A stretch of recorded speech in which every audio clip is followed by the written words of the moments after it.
ఓం సాయిరామ్ అండి. ముఖ్యంగా మగపిల్లలకు మనం సంబంధాలు ఎప్పుడైతే స్టార్ట్ చేద్దాం అనుకుంటున్నారో, స్టార్ట్ చేసినాక ఏడాదికి కానీ, 2 నెలలకు కానీ, నెలకు కానీ, తర్వాత స్టార్ట్ చేద్దాం అనుకునే ముందు ముఖ్యంగా మగపిల్లలకు మాత్రమే 40 రోజుల ముందు స్టార్ట్ చేద్దాం. 40 రోజుల ముందు కొంచెం అటు ఇటైనా పర్వాలేదండి. ఒక మంచి మంత్రం ఇస్తా. ఆ మంత్రం చదివితే మంచి మంచి భార్య లభిస్తా. అంటే మంచి భార్య అంటే మీకు అనుకూలంగా ఉంటుంది. అనుకూలంగా అంటే మీరు కూడా బాగుంటారు, మీకు అనుకూలమైన భార్య అన్ని విధాలు సహకరిస్తుంది. అది ఏంటిది? అర్గలా స్తోత్రం అంటారు. దాన్ని ఏమంటారు?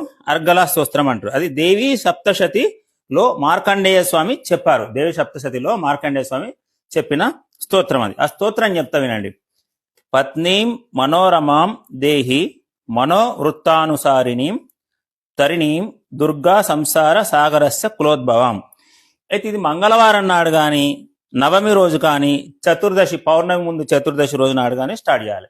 అయితే మనం ఏం చేసిన ఎర్రటి పూలు పెట్టండి. ఎర్రటి పూలదండ కానీ, దుర్గామాతకు ఎర్రటి పూలు కానీ, ఎర్రటి పూలదండ కానీ పెట్టండి. ఇది మంగళవారం ప్రతి మంగళవారం కనీసం 6 months 4 months 3 months చేసుకోండి.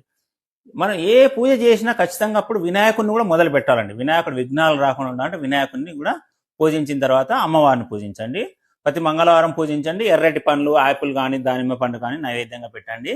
తినండి. దాదాపు 3 months to 1 year చేసుకోండి. మీకు చాలా మంచిది. మంచి అనుకూలమైన భార్య లభించి మీరు సుఖ సంతోషంగా ఉంటారండి.